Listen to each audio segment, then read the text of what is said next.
ungkapan yang mungkin sering Anda dengar smart listeners atau mungkin sering Anda ungkapkan di keseharian Anda ya. Karena ini menjadi sebuah hal yang sering gitu kita temui. Namun pernah nggak sih smart listeners Anda sadari apa sih hal-hal gitu ya yang ada di balik sebuah kata bosan?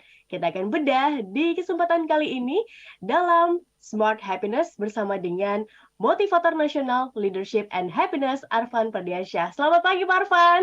Selamat pagi, Tasya. Apa kabar hari ini? Baik, alhamdulillah. Di hari ini tadi saya di jalan cukup padat ya. Semoga saja smart listeners yang mendengarkan kami di kesempatan kali ini mungkin Pak Arfan yang sedang mendengarkan sambil mengendarai gitu ya, Ya, tetap hati-hati di jalan. betul. Hati-hati. Oke, Pak Arfan, tadi dibuka oleh lagu yang cukup bersemangat gitu, walaupun beatnya seneng, itu salah satu lagu favorit saya. Oh gitu. Soalnya Pantesan tadi bernyanyi-nyanyi ya, Tasya ya. Tapi mungkin Pak Arfan boleh dong dijelaskan gitu ya maknanya lagu itu di kesempatan kali ini. Silakan. Ya, terima kasih banyak, Tasya. Ya, ini lagu yang bagus sekali dari Run ya, dan cukup kekinian gitu. Judulnya adalah Bosan. Jadi, kenapa sih bosan? Kalau kita lihat dari lagu ini, em, kenapa bosan? Karena nggak nyambung gitu ya, frekuensinya tidak nyambung gitu ya. Jadi ternyata dia bilang kau berbeda jauh dari yang kurasakan saat awal kau katakan cinta kepadaku. Aku bosan ya, bosan aku denganmu. Ini itu kau tak tahu gitu. Jadi nggak nyambung kan frekuensinya kan? Ngomong ini dia nggak tahu, ngomong itu dia nggak tahu gitu ya. Kemudian selalu kau buatku untuk menuruti dirimu. Ya, yang membuat bosan dalam sebuah hubungan adalah karena orang itu selfish gitu ya. Orang itu egois gitu, pinginnya diturutin, pinginnya dimengerti, tapi tidak mau memahami orang lain gitu ya. Jadi sampai akhirnya kemudian dia bilang habis sudah sabarku. Wah, ini sudah memuncak gitu ya kebosanannya itu ya. Habis sudah sabarku. Kemudian pusing aku dibuatmu, sudahlah sudah, aku ingin pergi darimu. Gitu udah. Artinya ini sudah sampai pada puncaknya gitu ya. Sehingga akhirnya hubungannya harus berakhir. Nah, bosan itu, Tasya, seringkali kan dianggap sebagai sesuatu yang lumrah ya, sesuatu yang umum, sesuatu yang dialami oleh siapapun di dunia ini. Masa sih nggak pernah bosan kan gitu ya? Sehingga karena dianggap sangat umum, maka bosan itu seringkali dianggap sebagai sesuatu yang remeh-temeh gitu. Sesuatu yang sepele gitu ya. Kalau bicara penyakit tuh kayak flu lah gitu. Ya, siapa sih yang nggak pernah kena flu kan gitu. Tetapi nanti kita akan lihat bahwa tidak seperti yang kita bayangkan, bosan itu sesungguhnya memberikan informasi kepada diri kita bahwa ada sesuatu yang tidak beres dengan diri kita, yang kalau kita tidak menyelesaikan itu, akibatnya bisa berbahaya, bahkan fatal. Wah, menarik ini Pak Arfan. Ya itu, jadi ada apa di balik bosan? Nah ini yang akan kita bahas di kesempatan pagi hari ini. Baik, menarik ya smart listeners, di mana sebuah kata bosan, rasa bosan gitu kan, itu common banget dan sering banget kita rasakan begitu mungkin ya Pak Arfan ya. Tapi ternyata ada sesuatu hal yang ada di baliknya dan ternyata itu mengindikasikan sesuatu. Namun Pak Arfan, biar kita satu frekuensi juga nih, sama-sama sejalan begitu ya. Mungkin boleh dijelaskan bosan yang dalam konteks di kesempatan kali ini rasa yang kita rasakan kah terhadap diri kita atau intrapersonal atau yang kita rasakan terhadap orang lain interpersonal. Very good question ya. Bosan itu adalah sebuah emosi positif. Itu dulu yang harus kita pahami. Wow, oke. Ya, yang seringkali orang beranggapan bosan itu kan emosi negatif ya. No, bosan itu adalah sebuah emosi positif yang memang diciptakan oleh Tuhan. Ya, Tuhan itu tidak pernah menciptakan sesuatu yang negatif. Kalau kita melihatnya negatif karena kita nggak paham, ya kan? Jadi Tuhan menciptakan bosan itu adalah sebuah emosi positif yang diciptakan oleh Tuhan untuk memberikan informasi kepada kita sebelum segala sesuatunya terlambat. Jadi kalau kita belajar mengenai emosi, emosi itu adalah seperti kalau kita melihat dashboard di mobil. Ya, dashboard di mobil itu kan ada indikasi-indikasi, ada indikator-indikator kan, bahwa oh ini bensin udah mau habis, ya kan? Ya, oh ini olinya kurang gitu misalnya gitu ya. Oh ini sudah terlalu panas mesinnya misalnya gitu ya. Itu kan harus kita baca itu semua supaya kita tidak terlambat nanti. Tahu-tahu bensin udah keburu habis padahal kita sedang di jalan tol misalnya. Nah, itu kan menimbulkan masalah gitu. Ya. Tahu-tahu ini mobil sudah terlalu panas gitu ya, sehingga akhirnya menimbulkan masalah. Ya kipasnya tidak hidup. Nah, itu ada di dashboard mobil gitu. Ya, tugas kita adalah membaca petunjuk-petunjuk yang ada di dashboard mobil itu. Karena dashboard mobil itu selalu memberikan informasi kepada kita mengenai segala sesuatu yang terjadi untuk keselamatan dan kenyamanan kita. Nah sama yang namanya emosi, semua emosi itu adalah emosi yang positif. Tidak ada Tuhan itu menciptakan ini emosi negatif, tidak ada. Kita yang seringkali tidak paham. Karena itu kita menamai misalnya marah. Marah kita sebut emosi negatif kan? Itu belum paham. Itu orang yang belum paham. Sedih. Sedih itu kan emosi negatif katanya. Kecewa emosi negatif gitu. Bukan, itu emosi positif. Kalau Anda bilang negatif, tandanya Anda belum memahami apa itu, gitu ya. Termasuk yang namanya bosan ini. Bosan ini adalah anugerah Tuhan. Ya, yang memberikan informasi kepada kita bahwa ada sesuatu yang perlu kamu benerin nih tentang dirimu nih. Gitu. Jadi bosan itu kaitan dengan diri kita sendiri sebenarnya. Bukan kaitan dengan hubungan kita dengan orang lain. Nah, kalau tadi dalam lagu Run, namanya juga lagu ya gitu ya. Kalau dalam lagu Run ini kan bosannya kaitan sama orang lain gitu. Sebetulnya bukan. Bosan itu adalah sesuatu yang berkaitan dengan diri Anda sendiri. Kalaupun ada orang lain itu sesungguhnya hanya stimulus saja. Gitu. Karena yang namanya manusia kan makhluk sosial ya. Dia berinteraksi dengan orang lain. Kalau bosan itu berarti kalau dia bilang frekuensi nggak nyambung, ya berarti bukan masalah orang itu gitu, tapi masalah Anda sebenarnya. Anda yang merasa bosan. Ya. Karena kalau lihat lagu Run ini kan pacarnya nggak merasa bosan kan? Ya. Dia yang merasa bosan gitu. Bosan itu nggak ada kaitannya sama orang lain gitu. Walaupun orang lain itu ada dalam cerita kita gitu. Itulah yang namanya stimulus. Baik, oke, kita akan gali lebih lanjut Pak Arfan. Ternyata ini sebuah rasa yang sebenarnya ada di kita gitu ya. Makanya kadang-kadang gitu kan orangnya ngebosenin atau orangnya begini, berarti itu sebenarnya cuma mungkin nggak tepat aja frekuensinya begitu ya Pak Arfan ya. Betul. Dan orang tersebut bisa men-trigger hal itu. Oke, kita akan bahas ini lebih lanjut Pak Arfan untuk satu sesi selanjutnya. Dan Smart Listeners, pastikan Anda bergabung dalam program Smart Happiness di pagi hari ini. Kami masih membahas topik ada apa di balik bosan. Ada apa di balik bosan? Itu masih menjadi topik kami di kesempatan kali ini. Smart Listener, silakan bergabung di 0812 11 12 959. Anda dapat kirimkan pertanyaan Anda ataupun opini Anda seputar topik kami di hari ini. Mungkin satu pertanyaan dari saya, Smart Listeners, Anda pernah nggak sih merasa bosan? Apa hal atau trigger yang bisa membuat Anda merasa sangat bosan? Misal, tidak ada kegiatan kah? Atau ketika hal-hal tertentu kah? Anda boleh bergabung bersama dengan kami menceritakan hal tersebut ya. Nanti akan dibacakan dan pastinya Anda juga yang ingin bertanya nanti akan dibacakan dan dijawab oleh Pak Arfan Radiansyah. Oke, Pak Arfan, tadi kan berarti bosan itu hubungannya sebenarnya ada di dalam diri kita, begitu ya. Nah, kalau Anda kata mau di deep down lagi atau telaah lagi gitu Pak Arfan, sebenarnya kenapa sih kita bisa merasa bosan? Ya, very good question ya, Tasya. Sebelum ke sana, saya ingin sampaikan kepada teman-teman semua ya bahwa bosan ini sesuatu yang berbahaya gitu ya.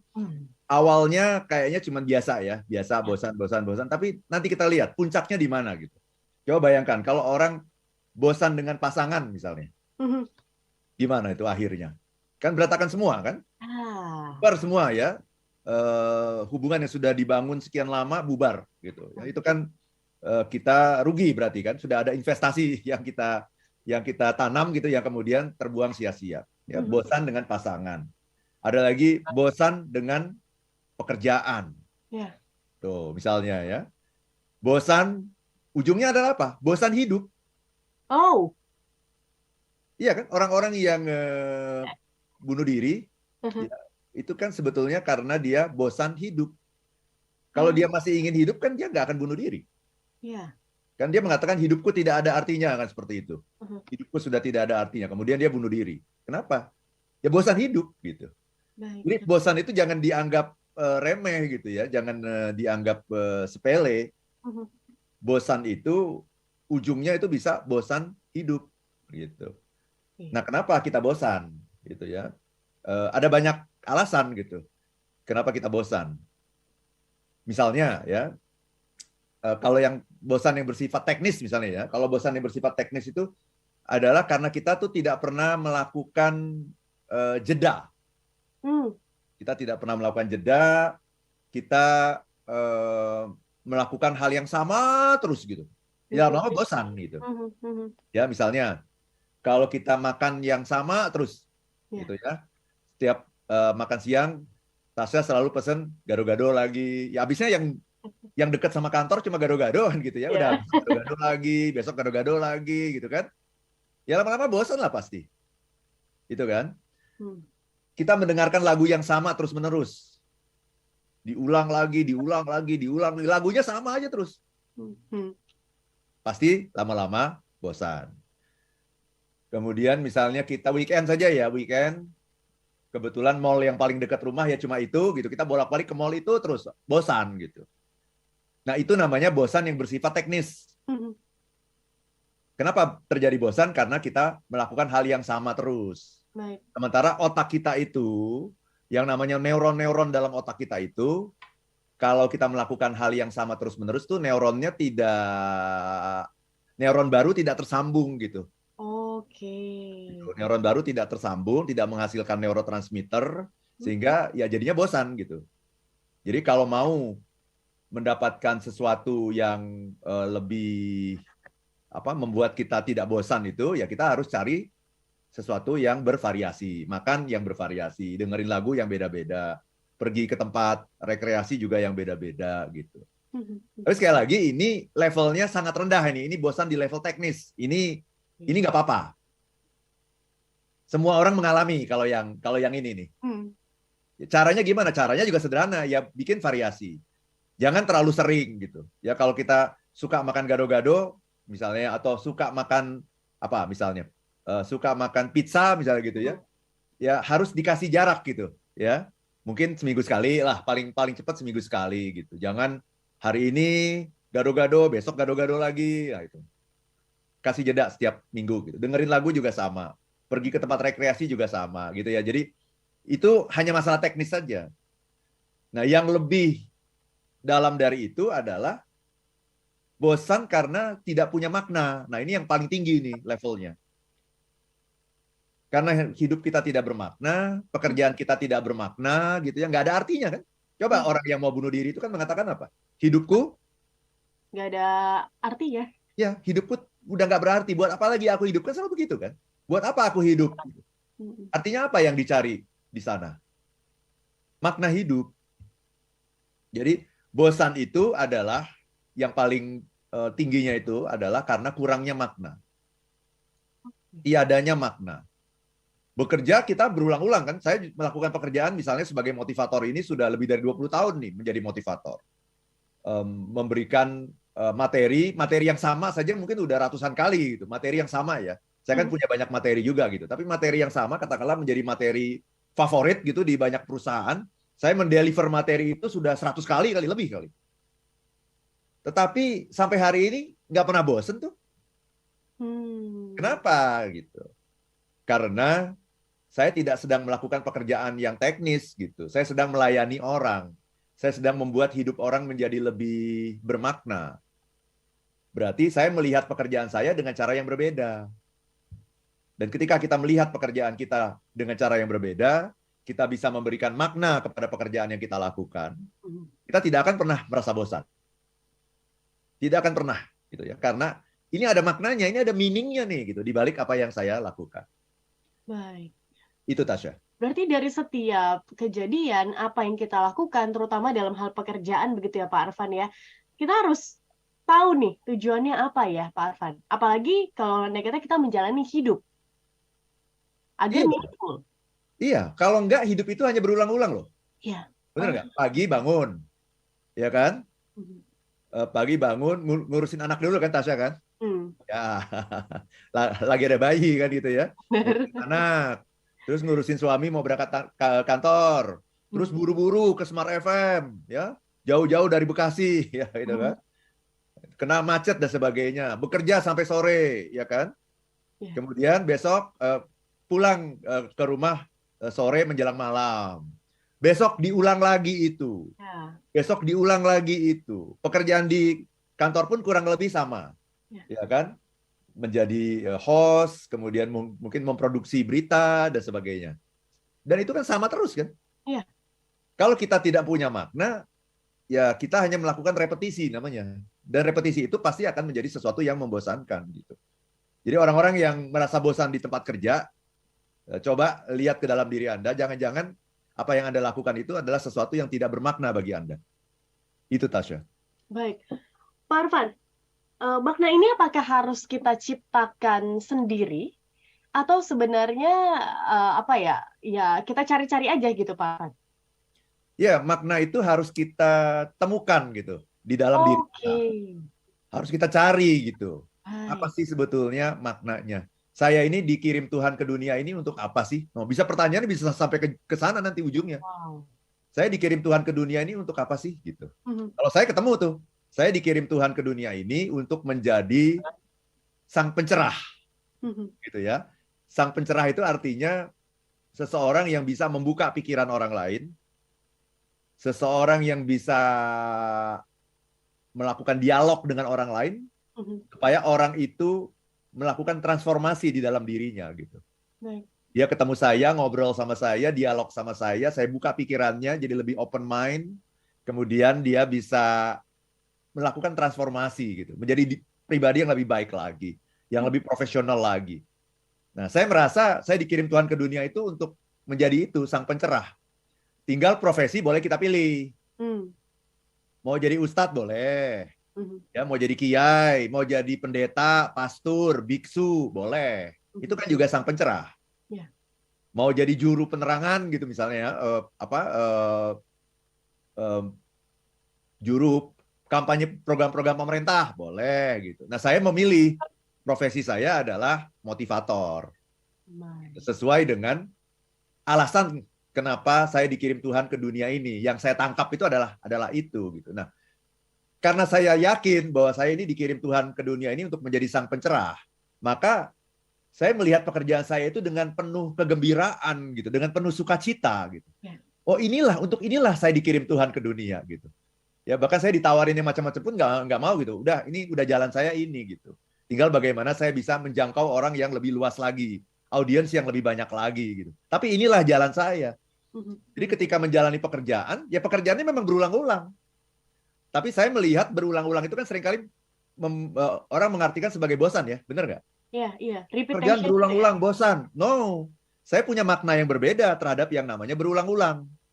Berulang-ulang itu bukan menghasilkan kejenuhan, kebosanan, bukan. Berulang-ulang itu menciptakan keahlian. Kalau kita melakukan pekerjaan berulang-ulang, kita akan jadi ahli di bidang itu. Iya, agree.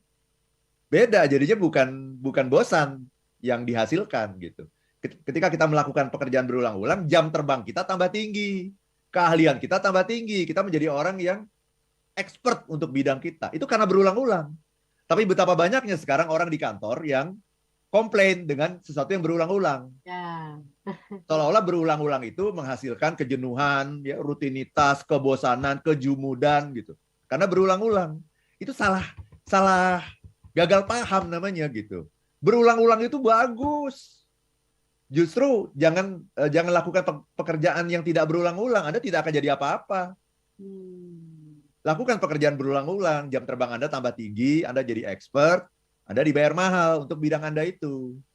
Kalau hari ini melakukan pekerjaan A, besok pindah B, besok pindah C, kan ada orang yang kayak gitu kan. Hari ini jadi penyiar, gitu. Besok pindah jadi public relation, gitu ya, di perusahaan. Nggak betah lagi, 2 bulan kemudian pindah lagi kerja di dunia periklanan, kan begitu. Ya mau jadi apa nanti? Anda tidak akan menjadi expert di bidang Anda karena Anda tidak menguasai apapun. Anda mempelajari banyak hal tapi tidak menguasai apapun, gitu. Jadi berulang-ulang itu bagus. Berulang-ulang itu membuat Anda jadi orang yang hebat. Itu Hebat. Tasya. Oke, Pak Arfan. Berarti makna atau ya makna ini kan sifatnya personal begitu ya Pak Arfan ya. Dan Ya. kita harus menemukan. Setiap orang bisa berbeda begitu ya Pak Arfan ya. Gimana caranya agar kita bisa menemukan makna itu, agar bisa menghindari kebosanan ini? Izin untuk dijawab di sesi selanjutnya. Siap, Tasya. Buat listener tetap bersama dengan kami untuk mungkin mengetahui sebenarnya makna hidup saya itu apa sih. Kalau Anda misalnya belum mendapatkan makna gitu di dalam hidup, gimana ya cara untuk mendapatkannya? Ini jawabannya akan dijawab oleh Pak Arfan. Untuk sesi selanjutnya, pastikan tetap bersama kami dalam Smart Happiness.